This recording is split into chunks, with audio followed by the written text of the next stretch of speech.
জয় মা। কৃপাং কুরু মহাদেবী সুতেষু প্রণতেষু চ চরণাশ্রয় দানেন কৃপাময়ী নমোস্তুতে। স্বামী পূর্ণাত্মানন্দ মহারাজের লেখা চিরন্তনী সারদা নামক গ্রন্থ থেকে আমাদের পাঠ চলছে।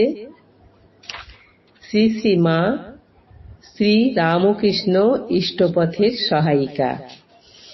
আজ আমরা পঞ্চম দিন পাঠ করব। গতদিনে আমরা পাঠ করে দেখছিলাম শ্রী শ্রী মায়ের দক্ষিণেশ্বরে আগমন সম্পর্কে শ্রী রামকৃষ্ণের দিক থেকে কোনো ভূমিকা ছিল না। যতদিন না শ্রী শ্রী মা স্বয়ং এসে উপস্থিত হলেন ততদিন তাকে আনার ব্যাপারে শ্রী রামকৃষ্ণ বিন্দুমাত্র চেষ্টা করেননি। তিনি তার যোগদৃষ্টির শক্তিতে জানতেন যখন শ্রী শ্রী মা স্বয়ং তার কাছে এসে উপস্থিত হবেন সেটা ঈশ্বর বিধানেই।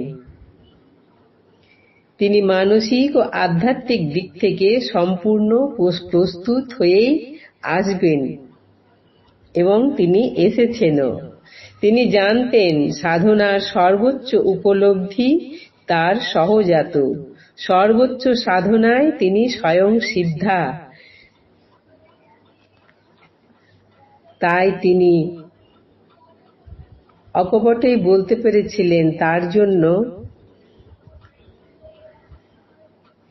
বাহ্যত অপরিচিতা শ্রী শ্রী মায়ের কথা। তিনি যখন পাত্রীর সন্ধান চলছিল তিনি অকপটেই সেই পাত্রীর সন্ধানে নির্দিষ্ট স্থানটি ঠাকুর বলতে পেরেছিলেন।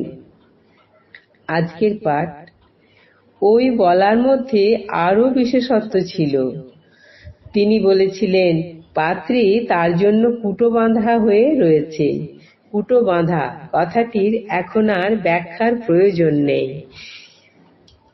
কিন্তু শ্রী শ্রী মা যে তাঁরই জীবনব্রতের পূর্ণতা দাত্রী সে বিষয়ে তিনি বহু আগে থেকেই অবহিত ছিলেন।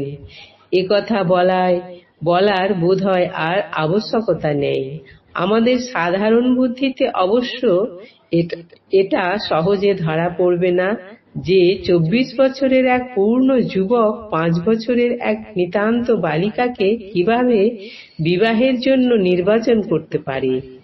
আমাদের সেই বুদ্ধি কিন্তু আরো খেয়ে হারিয়ে ফেলে শ্রী শ্রী মায়ের স্বয়ংবরা হওয়ার ঘটনায়।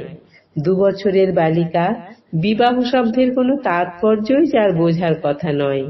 অঙ্গুলি নির্দেশে অভ্রান্তভাবে 21 বছরের যুবককে স্বামী হিসাবে নির্বাচন করে কিভাবে, এর উত্তর আমাদের বুদ্ধিতে মিলবে না।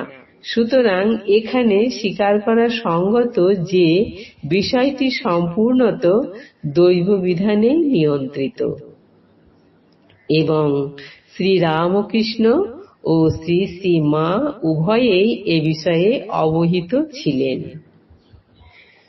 বিষয়টি যে ঈশ্বর নির্দিষ্ট তার একটি সহজ ইঙ্গিত কিন্তু দক্ষিণেশ্বরে শ্রী শ্রী মার আগমনের আগেই, বস্তুত তাঁর আগমন পথেই তাঁর জীবনী পাঠকগণ পেয়েছেন।